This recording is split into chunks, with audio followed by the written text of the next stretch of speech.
Abasebenzi kwicandelo lezempilo bathi abagungqi kwisinyanzeliso sokuba urhulumente amilisele isigqibo esithathwe ngo-2018 sokunyuswa kwemivuzo yabo ngomyinge wo-6 uyokutsho ku-8%.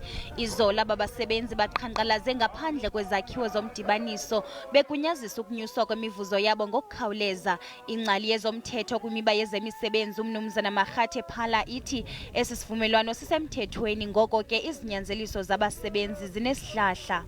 It became effective on the 1st of April 2018 to 2019, 1st of April 2019 to 2020, and 1st of April 2020, and it should end on the 31st of March 2021.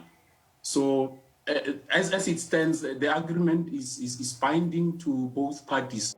Ukanti urhulumente ufake isicelo kwinkundla ejongene nemiba yezemisebenzi kwiinzame zokuba sibekelwe bucala esi sivumelwano, nanjengoko esithi akanayo imali yokunyusa le mivuzo. Le ngcali ithi elinyathelo lithathwe ngurhulumente alikhuthazi intembeko kwinkqubo yeengxoxo, kwaye ithi xa kukho imiba ethile kungavumelwani ngayo bekufanele ukuba urhulumente abuyele kwisithebe seengxoxo angabheneli kwinkundla. As we speak now, there is a labor court application by government or national treasury to try and set aside this agreement.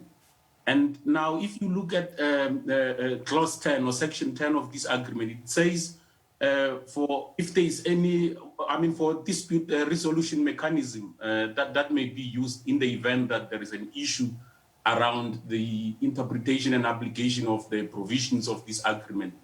Such disputes should be referred to the bargaining council, which is the PSCBC in this regard.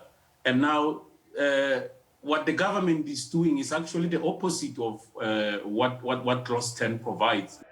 Lemanyano isalumisile uqhankqalazo lwayo nanjengoko kulindeleke ukuba idibane nomongameli Cyril Ramaphosa ngomso.